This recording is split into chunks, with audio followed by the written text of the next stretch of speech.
Scientists actually head out into the water like I am right now, and they take a number of samples. Crews have spent the whole day monitoring to see if things are safe. There is a whole lot of bright orange. You can see the plankton gathered right here at the very surface of the water. This is a really important area because it's home to some sensitive salmon habitat. The winds are very strong. This fire has now grown to 9,000 acres. Mud, rocks, boulders, trees that all clump together during those heavy rains. It's obvious how important water is to this kind of harvesting. They dug out around 8,000 dump trucks worth of dirt. This is just some of the potentially contaminated material. There are a few hundred homes within the danger zone, but there's also a broader risk. When the Snoqualmie River rises, that water goes up through ditches like this one. What you can see from here is the natural beauty, but this has a concrete impact. 1 year after the Bolt Creek fire, vegetation is starting to grow back in, but there's still clear evidence of the burn scar here. Over the past 5 years, the city of Seattle has lost around 255 acres worth of tree canopy cover. The Northwest is beautiful, yet also fragile. That's why King 5 is partnering with environmental reporters across the Northwest, bringing you the science and solutions to help understand and protect what's special to us. Only on King 5 Environment Northwest. At a remote alpine lake in the South Olympic Mountains, Max Lambert is on a mission. The research scientist for Washington Fish and Wildlife was out on a hike when a mystery first surfaced. It's not what I expect to find a bunch of amphibians dying off. He spotted dead, rough-skinned newts with no clear cause of death, and some live ones that had red markings on their throats. Sores on his chin.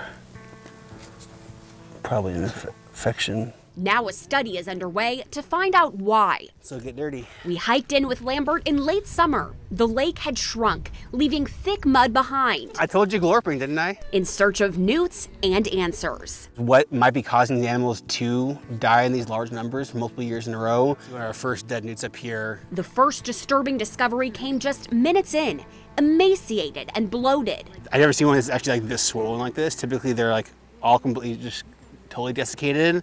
In the dried earth near the lake, several had washed up. Not a single live newt yet. He saved a few dead specimens for study before an adjoining pond revealed some still alive. A little pool here, we got about 6 newts. Several looked healthy. Skinny, but okay. Others were more lethargic than normal. This part of the search also revealed more clues, as we found dragonfly and damselfly larvae in the water. They aren't starving to death because there's no food available. So was there another reason some weren't eating? Okay. He swabbed their stomachs and between their toes to test for the kind of pathogens and bacteria hikers or animals could have tracked in. It could also be a pathogen that's been here for 100 years and has been totally fine for all that time frame, and then climate change has triggered it to become a little more prevalent or impactful to the animals. He sampled water pH and temperature as they search for potential causes. Whether pollution, climate impacts, or something else entirely are to blame, Lambert says cracking this case is about more than this common species. Everything's connected. These are good pulse on the environment for things like climate change, for things like new pathogens.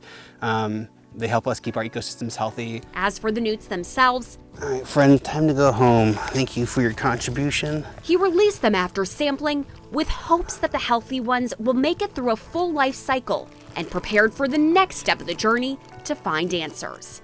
From the Olympic Peninsula, Eric Zucco. That's the way you want to go. King 5 News. You may not see anything wrong along these vines. Each Chardonnay grape feels and smells plump and healthy. And at the far end, on the left side, you can see the smoke coming out of the tubes. But the smoke Tom Collins and his team pump continuously into this hoop house will likely leave a bad taste in your glass once it's turned to wine. When you have these smoke-affected wines, it can result in wines that we just can't sell. Collins spent decades in the business of winemaking before joining Washington State University. He learned firsthand about a problem costing West Coast winemakers millions. So is it impacting the grapes themselves or more so the vines? Both. As the West Coast battles larger, more severe wildfires, wind transports thick, pungent smoke for miles. So we have definitely seen, not just here in Washington, but also in Oregon, California, British Columbia, every year somewhere up and down the West Coast, there are vineyards that are affected by smoke. When smoke envelops vines, compounds called volatile phenols, which cause the smell, seep into leaves and grapes. The compounds climb into the grape skin cells and bind with sugars. So they're in the skin cells, and at that point you really can't wash them off. It's already inside the berry. Collins and his team smoke half of these grapes around the clock and leave another set alone. They pick samples every few hours, then freeze them for a team in Pullman to study what genes are turned on by smoke and what happens when they're pressed for wine.